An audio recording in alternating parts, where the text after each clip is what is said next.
2014년 4월 15일 화요일 저녁에 인천항에서 제주도로 수학여행을 떠나던 안산 단원고등학교 2학년 학생 325명, 그리고 일반 승객 151명, 또합 476명이 청해진 해운 소속 세월호 여객선이 출항을 했습니다. 특별히 수학여행을 떠났던 안산 단원고등학교 2학년 학생 325명은 제주도라는 아름다운 섬에 3박 4일의 수학여행의 부푼 꿈을 안고 사고 전날인 화요일 오후 6시경에 인천항에 정박해 있던 세월호에 승선했습니다. 하루 해가 저무는 저녁 오후 6시경 출발 시간이 되어서 세월호가 백고동 소리를 크게 울리며 너무도 기쁘고 행복한 수학여행 항해가 시작이 되었습니다. 어떤 일이 일어날 것이라고는 아무도 생각하지 못한 채 세월호는 그렇게 출발을 했습니다. 하룻밤을 배 안에서 보낸 후 다음 날 16일 수요일 오전 8시 49분경에 전남 진도군 병풍도 앞바다를 지나면서 조류 흐름을 잘못 파악한 조타수가 급격한 선로 변경으로 추정되는 원인으로 배가 침몰하기 시작했습니다. 세월호는 천천히 침몰했기 때문에 인명피해를 줄일 수가 있었는데 선박 실내 방송이 승객 전원은 가만히 제자리를 지켜라고 방송함으로 구조될 수 있었던 학생들이 대부분 희생된 사건이었습니다. 탑승객 476명 중에 304명이 희생이 되고 172명만이 생존하는 대형 참사가 일어난 사고였습니다. 세월호 참사의 원인을 분석해 놓은 것을 보면은 첫째는 엉뚱한 교신으로 인한 초기 대응을 할 수 있었던 골든 타임을 놓쳤다는 거예요. 두 번째는 침몰하는 배의 구조 작업에 최고의 책임과 사명이 있었던 선장과 선원들의 무책임한 늦장 대응에 있었다는 거예요. 세 번째는 정부와 해경의 소극적인 구조작업 등등의 이유로 최악의 참사가 일어나게 되었던 것입니다. 9년이 지난 지금도 세월호에서 희생당한 유족들의 아픔이 회자되고 있습니다. 구조할 수 있었던 어린 학생들을 죽음으로 몰고 가게 했던 늦장 구조 작업이 아쉽고 후회스러운 일로 남아 있습니다. 우리가 이 땅에서 살아가고 있는 이 세상은 성난 파도에 휘말려서 격심한 진동과 흔들림으로 좌초 직전에 있는 위험한 항해를 하고 있는 한 척의 여객선으로 비유할 수가 있습니다. 그런데 이 여객선 안에서 들려오는 소리는 최고의 여객선이다, 안전하다, 평안하고 행복하다, 가만히 있어라 등등의 안전불감증의 소리들만 난무하고 있습니다. 약 30여 년 전의 일이라고 생각합니다. TV 뉴스에 과학적 발전상을 보도한 적이 있습니다. 1초 딸깍하는 1초 사이에 7바퀴 반을 도는, 지구를 7바퀴 반 도는 빛으로 지구를 7바퀴 반, 1초에 딸깍할 때 빛은 지구를 7바퀴 반을 돈답니다. 빛의 속도죠. 그렇게 7바퀴 반 도는 빛의 속도로 2400년을 가야 도달할 수 있는 별이 있는데 그 별에서 발사되는 전파를 감지하는 최신 전문 관측 장비가 충남 대덕에 세워졌다고 보도를 한 적이 있습니다. 정말 놀라운 일입니다. 대단한 일이죠. 경이로운 과학적 발전이 아닐 수 없었다고 보도를 했습니다. 그런데 지금은 이보다 더 발전되어 있죠, 과학이라는 것은. 그러나 여러분, 그렇다고 해서 과학이 천만을 달린다고 해서 우리가 살고 있는 이 지구가 순풍에 돛달고 안전하게 순항만을 계속할 수 있는 것은 아니라는 사실입니다. 최근 과학자들은 종교인들이 말하는 차원의 지구 종말이나 인류 종말이 아닌 과학적 차원에서 보는 지구와 인류의 종말이 멀지 않았다고 계속 경고하고 있는 실정입니다. 특별히 지구 환경 파괴, 온실가스 배출 등등으로 많은 기후변화가 일어나고 그로 인해 끔찍한 재난이 계속될 것이라고 경고를 하고 있습니다. 다시 말해서 언제 횡성과 행성끼리 충돌해서 파멸할지 모른다는 것입니다. 또한 전쟁의 위험이 있고 북한 같은 나라의 핵 공포가 계속되고 있습니다. 오존층 파괴로 오는 기상이변과 자연질서의 변동이 지구의 종말을 재촉하고 있다고 합니다. 또 세계 도처에서 국경 분쟁과 종족 간의 갈등, 전쟁이 쉬지 않고 일어나고 있습니다.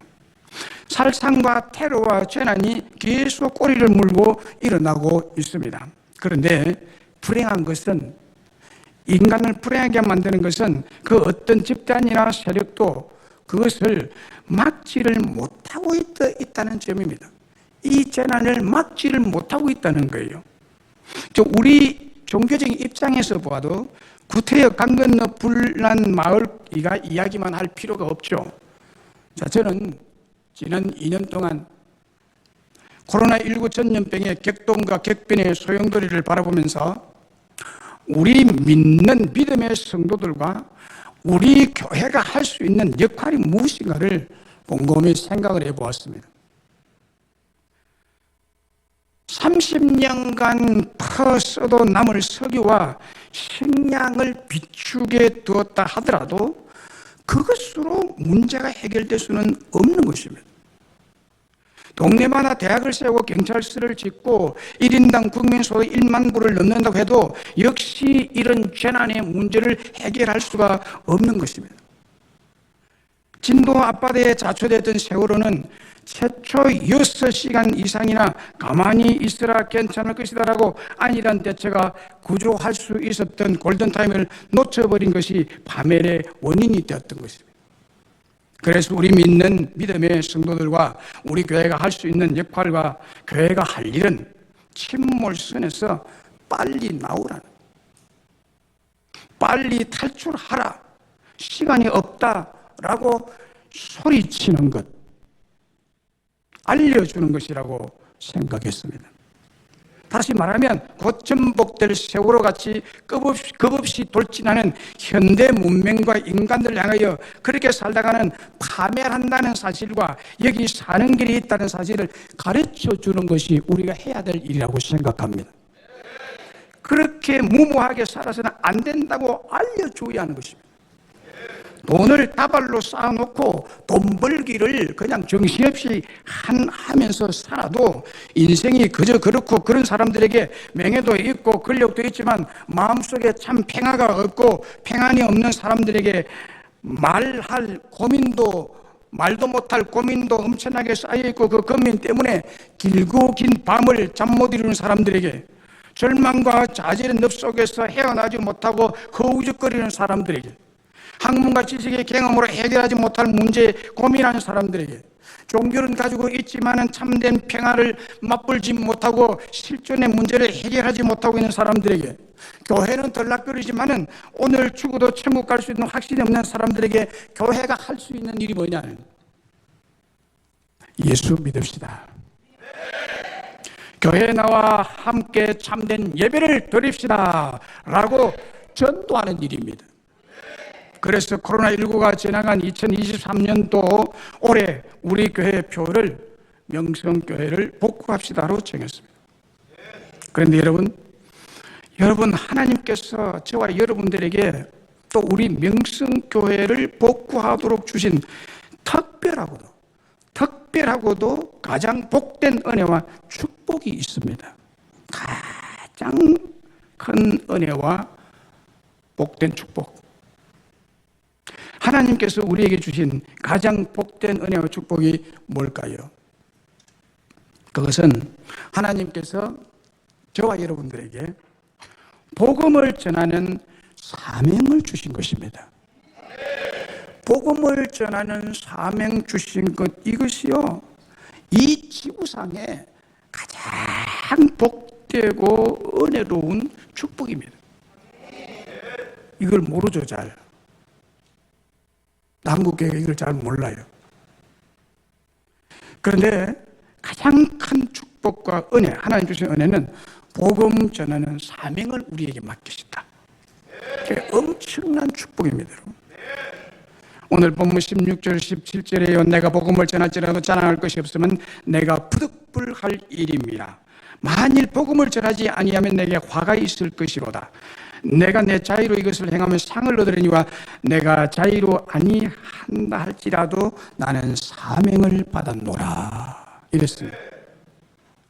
내가 복음을 전할지라도 자랑할 것이 없으면 내가 부득불할 일입니다고 했습니다. 그리고 나는 사명을 받았노라고 했는데, 이 뜻이 바로 하나님께서 우리에게 인류의 최고 최대의 복된 소식인 복음을 맡기셨다는 뜻입니다. 우리에게 복음을 맡기셨다는 뜻으로서 부득불할 일이라는 거예요. 복음을 맡겼으니 부득불해야 될 일이다. 부득불해야 될 일이라에 대한 부담감이 아니라 엄청난 하나님의 축복의 사건을 우리에게 맡기셨다는 거예요. 그래서 반드시 이것은 해야 될 일이라는 겁니다. 왜냐하면 하나님께서 우리의 가장 복된 은혜와 축복인 복음을 전하는 사명을 맡겨주셨기 때문입니다. 그렇기 때문에 만일 이 복음을 전하지 아니하고 복음을 전하는 일과 사명에 게으르고 나태하게 되면 화가 있을 것이라고 경고하고 있습니다. 여러분, 이 복음을 전하는 일을 게을리하면 그 사람에게 화가 따릅니다. 어떤 화가 뒤따라올지 모릅니다. 그러므로 이 복음을 전하는 사명은 이 땅에서뿐만 아니라 하늘나라에서도 가장 복된 축복이고, 천사도 이 사명과 직분을 흠모하는 것이라고 합니다. 디모데후서 4장 2절로 5절에 보면 이런 말씀이 있습니다. 너는 말씀을 전파하라. 때를 어떤지 못 어떤지 항상 이 말씀을 전파하는데 힘쓰라. 말씀을 전파하라. 이것을 힘쓰라. 때가 오든지 안 오든지 힘쓰라. 범사에 오래 참은 가르침으로 경책하며 경계하며 권하라. 때가 이르니 사람이 바른 교훈을 받지 아니하면 기가 가려워서 자기의 사욕을 쫓을 스승을 많이 두고 그 길을 진리에서 돌이켜 허탄한 이야기를 따르리라. 그러나 너는 모든 일에 신중하여 권한을 받으며 전도자의 일을 하며 네 직무를 다하라. 직무가 뭐죠? 전도자 일입니다. 전도하는 일이에요. 이 세상 사람이요, 바른 교훈을 참 싫어합니다. 바른 교훈을 받지 않으려고 그래요. 그리고 자기의 사욕, 자기가 좋아하는 것을 말해주는 그런 사욕을 쫓을 스승을 많이 두는 세상이래요. 또 길을 진리에서 돌이켜서 허탄한 이야기를 따르고 세월호같이 겁없이 돌진하는 현대 문명과 인간들을 향해서 때를 얻든지 못 얻든지 말씀을 전파하는 전도자의 직무를 다하라고 권면하고 있습니다. 왜냐하면 이 사명과 직무는 이 세상에서 가장 복되고 귀한 하나님의 은혜와 축복으로 주신 일이기 때문입니다. 그러므로 이 직무와 사명은 예사로 가볍게 허투루 생각해서는 안 될 은혜와 축복입니다. 요나서 1장 1절 2절에 여호와의 말씀이 아미떼의 아들 요나에게 임하니라. 이르시되 너는 일어나 저 큰 성읍 니느웨로 가서 그것을 향하여 외치라. 그 악독이 내 앞에 상달되었음이니라 하시니라 라고 했습니다. 요나에게 하나님께서 니느웨 나라에 가서 그 백성들의 악독이 하나님 앞에 상달됐기 때문에 그 악독을 향해서 회개하라고 외치라는 사명을 주어서 가라고 했습니다. 그런데 3절 이하에 보면은요, 요나가 여호와의 얼굴을 피해서 도망갑니다. 그래서 다른 나라로 가요. 다시스로 도망가면.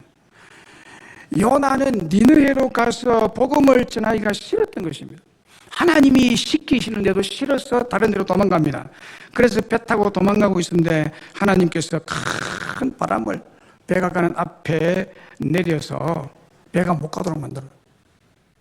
태풍이 일어나가지고 배가 지금 전복 위기에 도달하게 됐습니다. 그래서 배 타고 도망가고 있는 요나를 하나님께서 큰 바람으로 중지시키고 요나를 바다에 빠뜨리게 만듭니다. 요나는 바다에 빠져 죽었죠. 선원들이 요나를 떨어다가 바다에 빠져버립니다. 그 태풍이 이는 바다 가운데 배도 갈 수 없는 그곳에 인간이 맨몸으로 뛰어들었습니다. 죽여버린 거죠.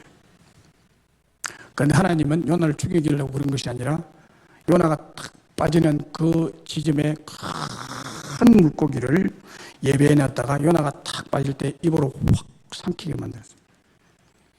그래서 요나가 그 물고기 배 속에 3일간을 회개하고, 그리고 하나님이 억지로 배 타고 간 것이 아니라 물고기 배 속에서 그것을 타고 니느웨에 갑니다. 그래서 이 니느웨 성은 너무나도 큰 성인데 요나를 니네에다가 투하시켜 놓고 하나님 다시 요나에게 요나야 말씀을 여기서 전해. 그러니까 자기가 이제 도망갈 수 없으니까 니네에서 하루 동안 다니면서 무슨 말을 했는가 하면 40일이 지나면 니네가 무너질 것입니다. 요 한마디만 간단하게 하고 말았습니다. 다른 걸 하기 싫으니까, 그것도 하기 싫은데 거기라도 해야 되니까 심판의 메시지를 전한 것입니다.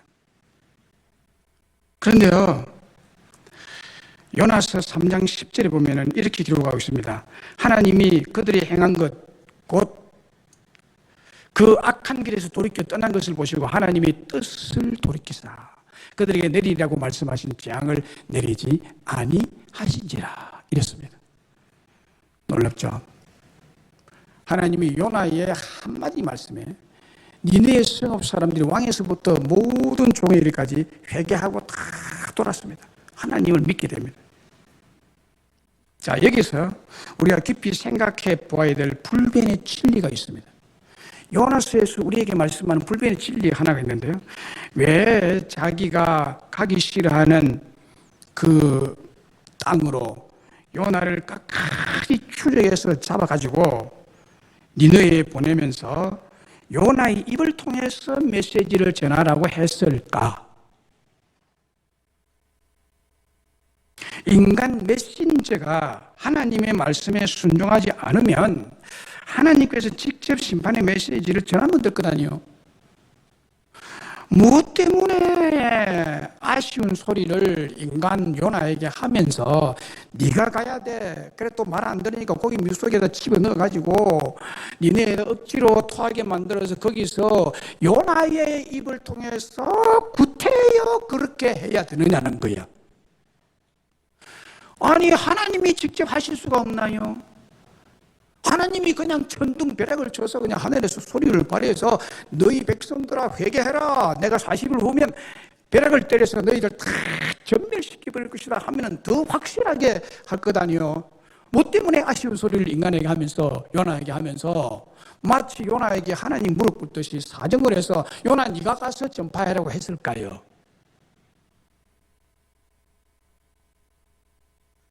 여러분, 하나님의 복음사역의 섭리, 영혼 구원의 전도 방법은 천사를 동원한다든지 하나님이 자신이 직접 나서지 않는다는 사실입니다. 하나님이 직접 나서지 않아요. 우리 생각에는 하나님 직접 나서고 하기 싫어하고 또 약하고 용기 없는 왜 우리에게 복음을 전하라고 했을까? 하나님이 자기가 스스로 하면 참 좋겠다. 우리는 가만히 있고 두 손 제기하고 여기 앉아있으면 주일날 그냥 사람들이 겁이 나가지고 그냥 뭐 여기 인산 1일 이루어서 번호표 받아가지고 들어오도록 만들면 얼마나 좋을까? 그럼 좋겠죠? 아쉬운 소리 할 것도 없고 핍박받을 필요도 없고 핍박하는 놈부터 먼저 때려가지고 여기다가 또 무릎 앞에 여기 무릎 꿇고 앉도록 만들어버리면 얼마나 확실할까? 그런데 하나님이 그리 안 한다는 거예요. 니느웨에 가서 천사가 말하는 것이 아니라 요나가 가서 외쳐야 하는 것입니다.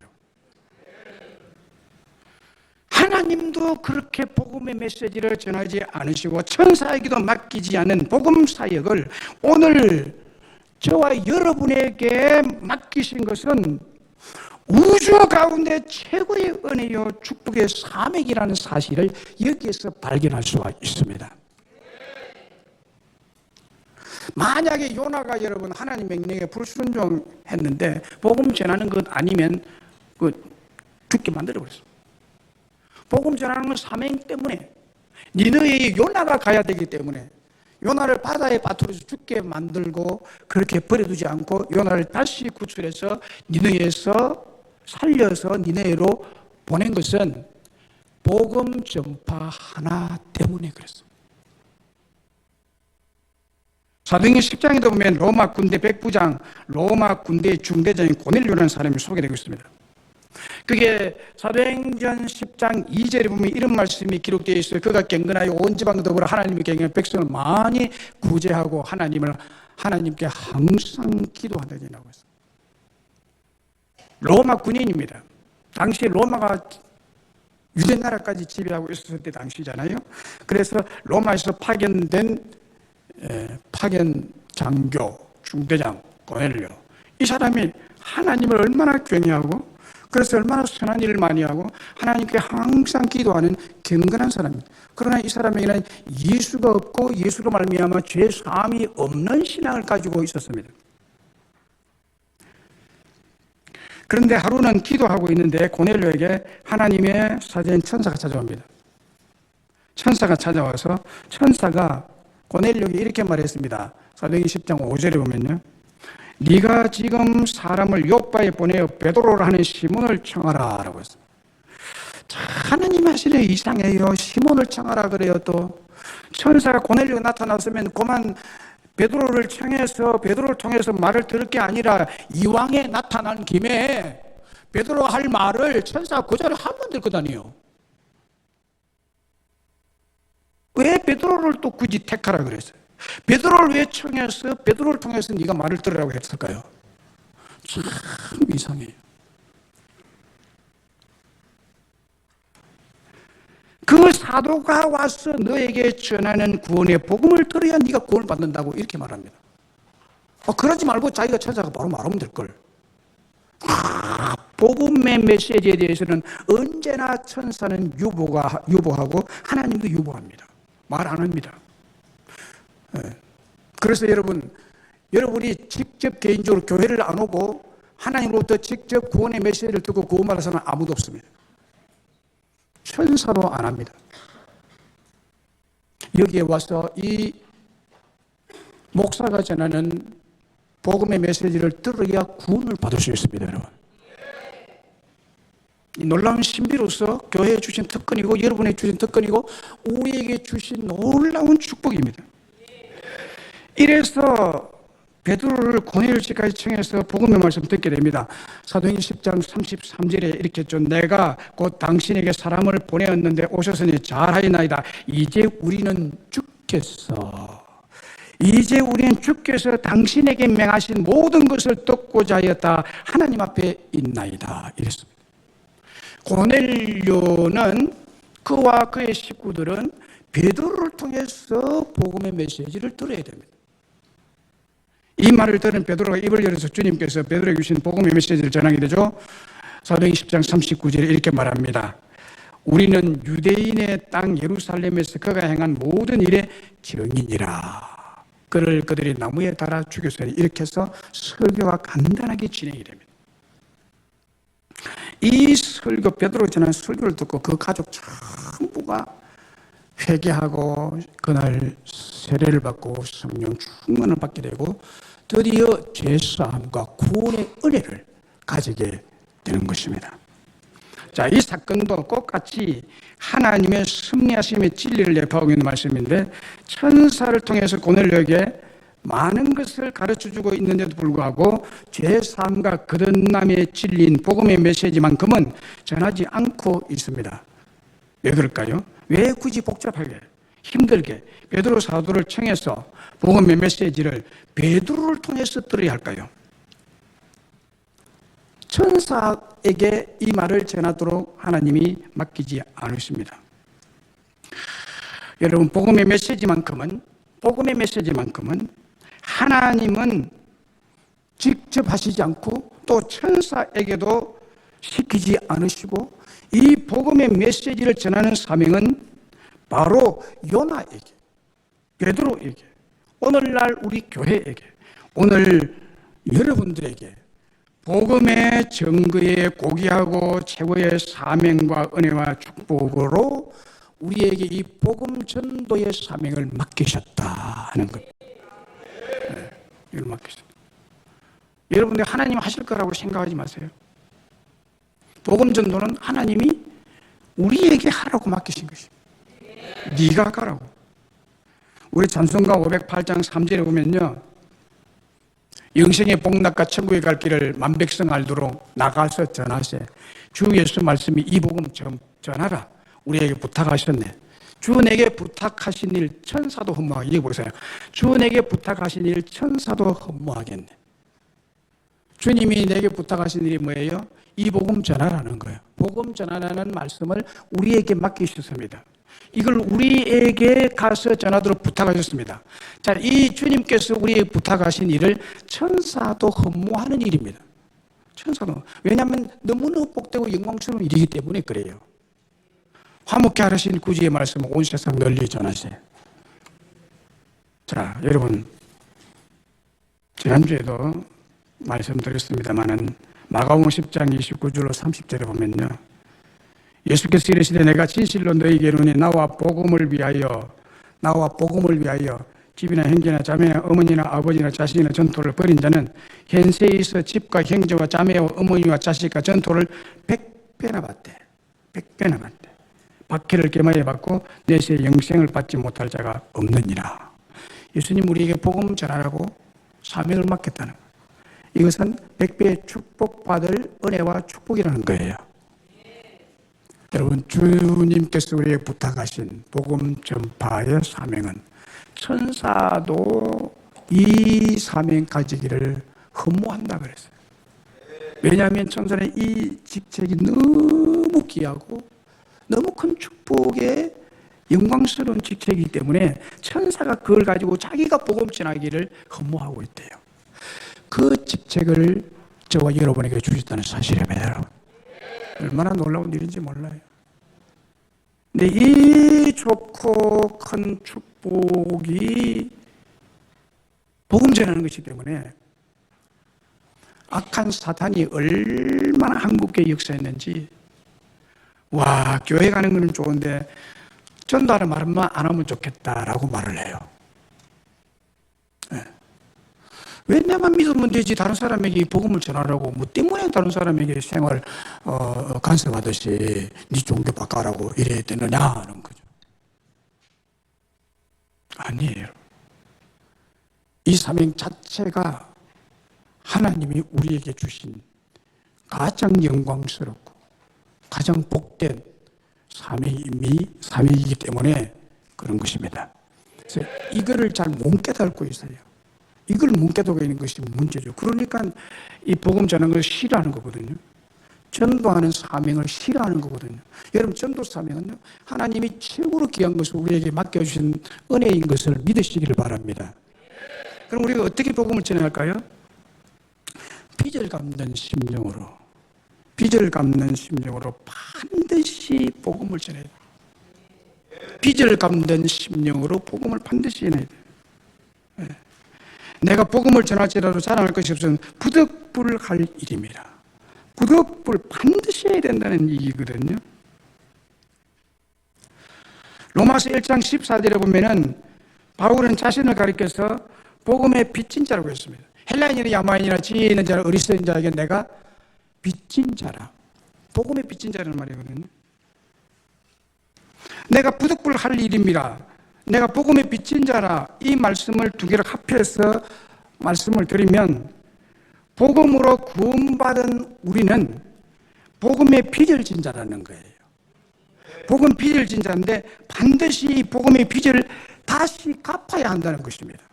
다시 갚아야 한다는 거예요. 다시 말하면 복음을 받아 구원의 은혜와 축복을 받았기 때문에 나도 복음을 전해줌으로써 빚을 갚아야 한다는 뜻입니다. 빚진 자가 빚을 갚는 것은 당연한 일이지만 자랑거리는 못 된다는 겁니다. 그동안 남의 빚을 지고 살던 사람이 빚을 갚게 되면 당연한 일을 한 것이지만 그것 때문에 생색을 내거나 자랑할 수 없는 것입니다. 복음을 전하지 않고 전도하지 않는 것은 남의 빚을 갚지 않고 송두리째 삼켜버리는 것과 같기 때문에 말할 가치도 없는 것입니다.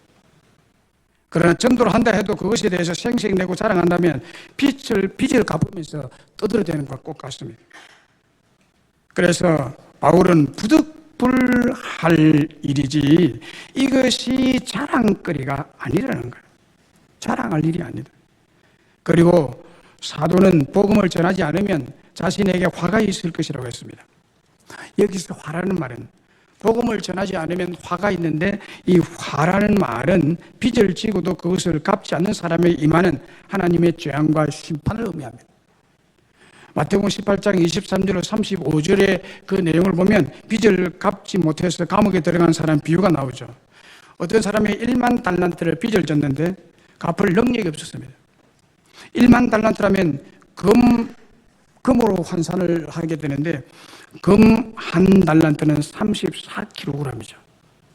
금 한 달란트는 34kg. 그러면 1만 달란트라면 금이 몇 톤이냐? 340톤입니다. 금 340톤 현시가로 대략 환산을 하면 16조 원 정도 됩니다. 1만 달란트 돈이 얼마냐? 16조 원에 해당하는 돈입니다. 이 돈을 빌려준 주인이 그 사람에게 너와 내 처와 자식과 모든 소유를 다 팔아 빚을 갚으라고 명령을 내리자 이 사람은 땅바닥에 엎드려서 눈물을 흘리며 내가 빚을 갚을 능력이 없으니 조금만 참아달라고, 조금만 참으면 내가 갚겠다고 약속을 하면, 그를 불쌍히 여긴 주인은 그 빚 1만 달란트를 탕감해 주었습니다. 엄청난 특혜를 받은 거죠. 그런데 공교롭게도 그가 집으로 돌아가는 중에 그에게 100데나리온을 구워간 사람을 만나게 됩니다. 다짜고짜로 구워간 돈을 왜 갚지 않느냐고 돈 빨리 갚으라고 하니까 그 사람도 땅바닥에 엎드려서 울면서 얼마 동안만 찾아달라고 애원을 했습니다. 그러나 그는 그 애원을 뿌리치고 그를 고발해서 옥에 가둬버립니다. 그 당시에 빚진 사람이 빚을 갚지 않으면 옥에 가두게 되어 있었습니다. 몰인장에 짝이 없는 이 광경을 본 동관들이 주인에게 이 사실을 알렸습니다. 주인은 당장 그를 불러다가 악한 종아, 네가 나한테 애원하고 빌기에 내가 1만 달란트를 탕감해 주었는데 너는 네 친구의 애원을 부리치고 100데나리온 때문에 옥에 가뒀단 말이냐?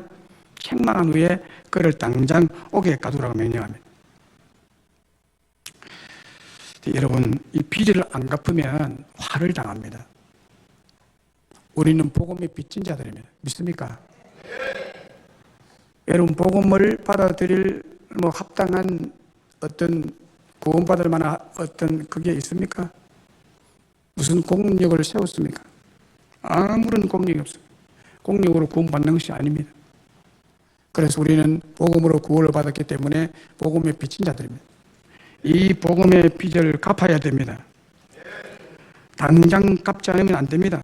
경제적인 빚은 천천히 갚아도 될지 모르지만 이 복음의 빚, 복음의 빚진 것은 당장 갚아야 됩니다.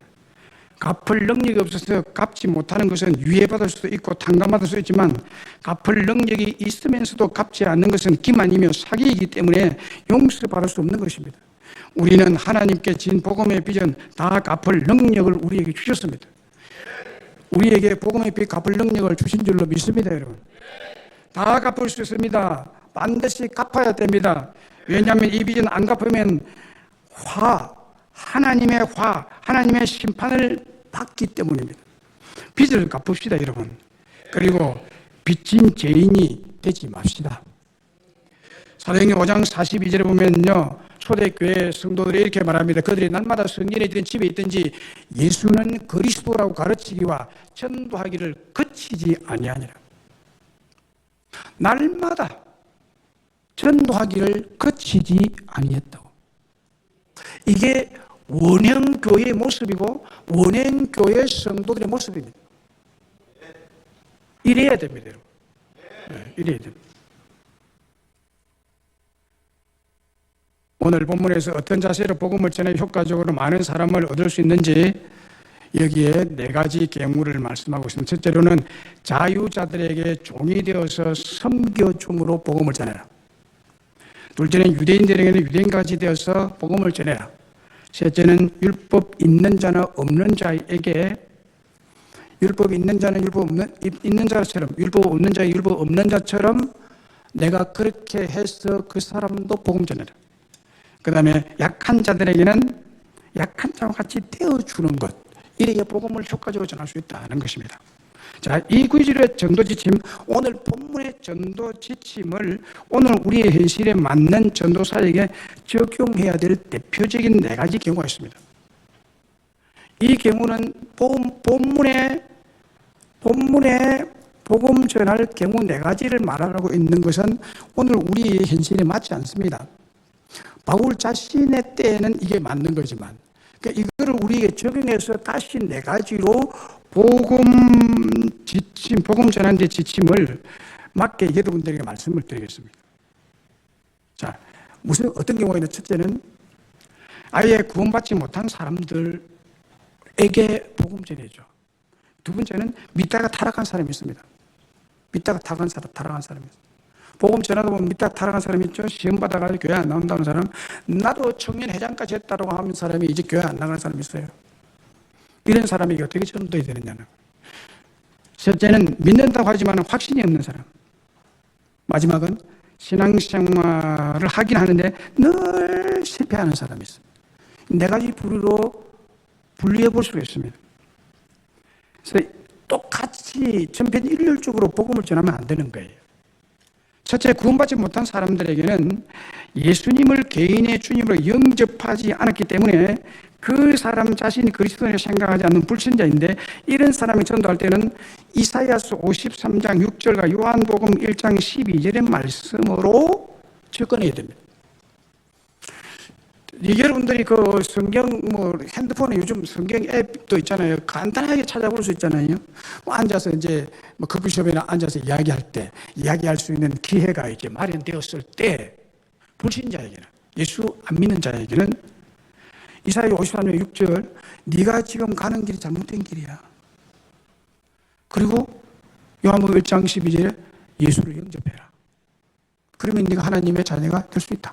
이 2구절 가지고 도전해야 됩니다. 그 다음에 둘째는 믿다가 타락한 사람들을 위해 처방, 요한 1장 9절입니다. 그러니까 믿다가서 타락한 사람에게도 요한복음 1장 12절로 영접하는 자, 그 이름 믿는 자 하나님 자녀가 되는 권세를 주셨느니라, 이걸 들어대면 안 된다 이 말입니다. 믿다가 타락한 사람이 있거든요. 믿음 생활 잘하다가 그냥 객길로 가가지고 타락한 사람이 있어요. 이 사람에 대한 처방, 요한 1서 1장 9절의 말씀을 알려줘야 됩니다. 만일 우리 죄를 자백하면 죄지어서 타락했잖아요. 저는 믿으시고 우리 죄를 다 사해준다. 네가 회개해야 돼. 라고 알려줘야 됩니다. 그리고 셋째, 믿는다고 하지만 의심되고 확신이 없는 사람에게는 요한 1서 5장 13절의 말씀으로 내가 하나님 아들을 믿는, 이름을 믿는 너희에게서 쓰는 것은 너희로 하여금 너희에게 영생이 있음을 알게 하랍니다. 너희에게 영생이 있다 의심하지 말라. 이거를 얘기해 주죠. 그리고 4번째, 믿긴 하지만 신앙생활에 늘 실패하는 사람이 있습니다. 이런 사람들은 하나님의 은혜를 알지 못하는 사람들인데, 자꾸 신앙생활 잘하다가 또 실패하고, 신앙 잘하다가 실패하고, 하나님 앞에 또 잘하려고 결단하고 다짐하지만 금방 그것이 허사가 되고 마는 사람들입니다. 이런 사람들에게는 어떤 습관적인 죄가 있기 때문에 그래요. 습관적으로 짓는 죄. 그러나 이것이 있어도 승리할 수가 있다는 것입니다. 이런 사람에게는 고린도전서 15장 57절의 말씀을 들려줘야 됩니다. 이거를 보여줘야 됩니다. 성경 구절을 찾아서 이거를 알려주고 읽게 해줘야 됩니다. 우리 주 예수 그리스도로 말미암아 우리에게 승리를 주시는 하나님께 감사하노니, 여기 보면요, 우리의 투쟁과 노력과 수고로 인해서 믿음의 승리를 할 것이다 라고 말하지 않습니다. 부활하신 예수 그리스도로 말미암아 우리가 승리할 수 있다고 말하고 있습니다. 그리고 승리는 선물로 주어진다는 사실을 명백하게 말씀하고 있죠. 그래서 이 승리는, 우리의 인생의 믿음의 승리는 일해서 얻는 것도 아니고 돈 주고 사는 것도 아닙니다. 자기 자녀에게 주시는 하나님의 선물이며 그분의 아들인 주 예수 그리스도를 통해서만이 우리에게 믿음의 승리가 있다는 사실을 깊이 확신하도록 말해줘야 되는 거예요. 그래서 예수 그리스도 구세주로만 영접할 것이 아니라 나의 승리자로도 예수님을 영접하고 신앙의 승리자로 살도록 해야 되는 거예요. 여러분도 마찬가지예요. 가다가 실패자가 되면 안 됩니다. 믿음은 훈련속이에요. 연속적으로 쭉 가면 참 좋겠는데 믿음은요, 가다가 실패하고 그래요. 그래, 이 실패는 자꾸 있으면 안 되거든요. 한두 번이지 평생의 실패를 거듭하면 안 되는 거거든요. 그래서 우리는 다시는 실패자가 되어서는 안 되는 거예요. 그러니까 나의 구세주가 예수님이고 그뿐만이 아니라 그것으로서 다 된 게 아니에요. 우리의 신앙생활은 나에게 승리를 주시는 예수님도 영접해야 되는 거예요. 예수님의 십자가만 영접해서 되는 것이 아니라 부활하신 예수님도 내 마음에 영접하셔야 된다 이 말이에요. 구원의 주님뿐만 아니라 승리의 주님도 내 속에 역사해야 된다는 겁니다. 그래야 우리의 신앙에 성공이요 승리가 있을 줄로 믿습니다. 이런 자에게 이 말을 해줘야 된다는 거거든요. 그리고 많은 열매를 위해서 최고의 초청 비결과 전도 비결 5가지 말씀드릴게요. 첫째는요, 전도 대상자를 정해야 됩니다. 전도 대상 지금이라도 정하세요. 그리고 그를 위해서 집중 기도를 쉬지 말고 하나님께 기도하시기 바랍니다. 그 영혼을 하나님께 보고를 하시라고, 이런 영혼이 있습니다라고. 기도가 첫 번째입니다. 둘째는 전도 열매 맺게 하시는 성령님의 역사가 초대교회같이 나타나게 기대를 하라. 기도하고 기대하는 것입니다. 셋째는 전도 대상자에게 최선의 배려와 정성을 기울이셔야 됩니다. 최선의 배려를 해야 되고 정성을 기울이셔야 됩니다. 넷째는 초청 대상자에게 신앙과 행위의 모범을 보여줘야 됩니다. 하나도 모범 다 안 되면서 교회 나오라고 말할 염치가 없잖아요. 우리 학생들이 반 친구들을 전도하려는데 지가 공부 꼴찌 하면서 교회 가져가면 도로 절로 가자, 절에 다니는 애가 1등 한다면 네 절에 가면 1등 하는데 이래 가 도로 끌게 갖고 다녀. 무슨 면목이 있어요? 모범이 되어야 된다 그 말입니다. 신앙 행위에 모범이 되어야 된다. 다섯째는 우리 교회와 여러분, 제가 부족하지만 여러분이 전도할 때는 이 담임 목사를 자랑해야 됩니다. 그러지 않고는 오지 않습니다. 그리고 올해 우리 교회가 시작한 교회 복구 운동이 마치 핵폭탄이 폭발하듯이 폭발하도록 위해서, 그리고 핵 분열하듯이 기하급수적으로 분열해서 그 수가 천문학적으로 풀어나도록 하기 위해서는 기도하고, 여러분이 성령 받고 능력 받아서 우리 모두가 전도 특공대 또 전도의 프로가 되시기를 간절히 바랍니다. 항상 기도하고 성령 충만을 받으십시다.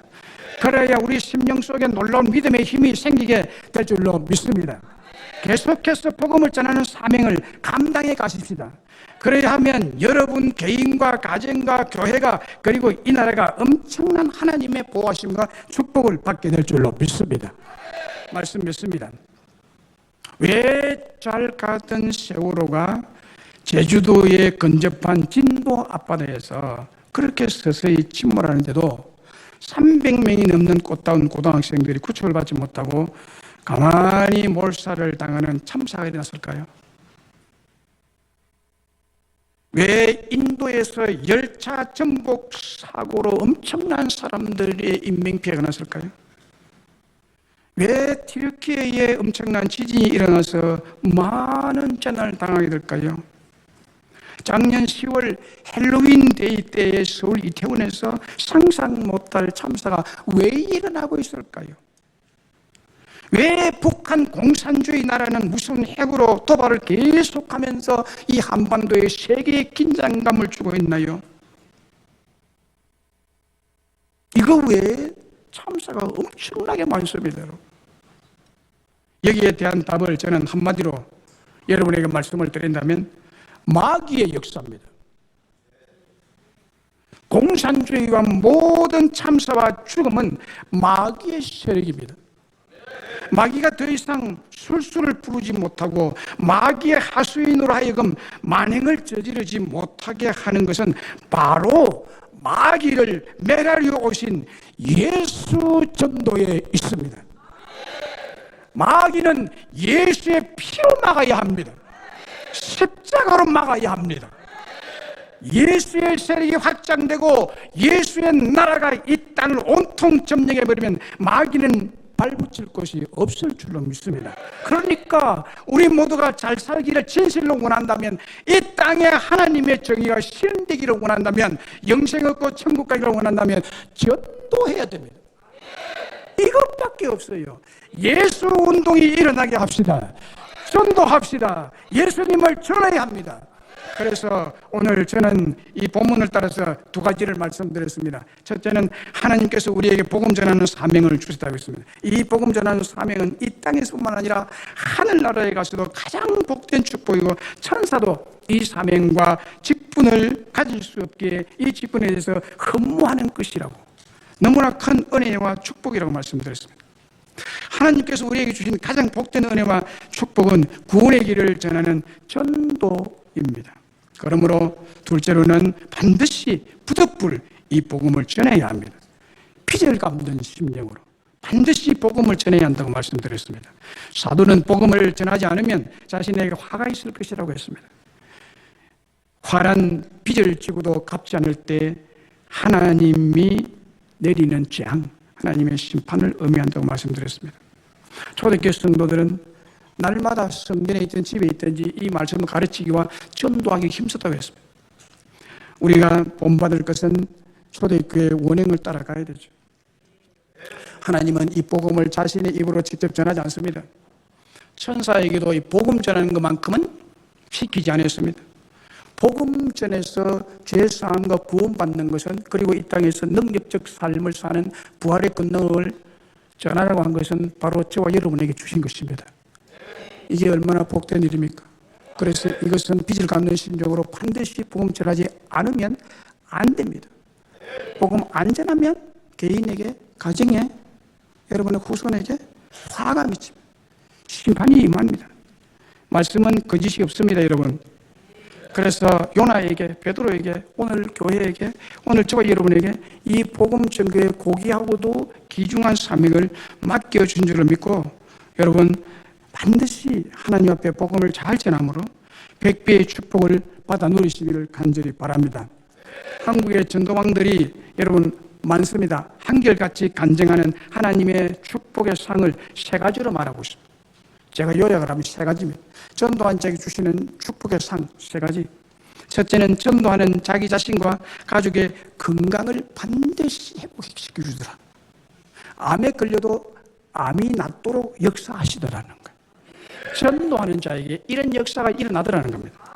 둘째는 경제적인 회복과 축복을 받았다는 것입니다. 그리고 남편의 사업이 왕성하게 축복을 받게 됐다는 점과 자녀들이 잘 되더라는 축복의 감정입니다. 그리고 모두가 빚진 죄인으로 여러분 교회 다니지 마시고 전도자의 사명을 잘 감당함으로 백배의 축복을 받아 누리시는 여러분 되시기를 주의 이름으로 축복합니다.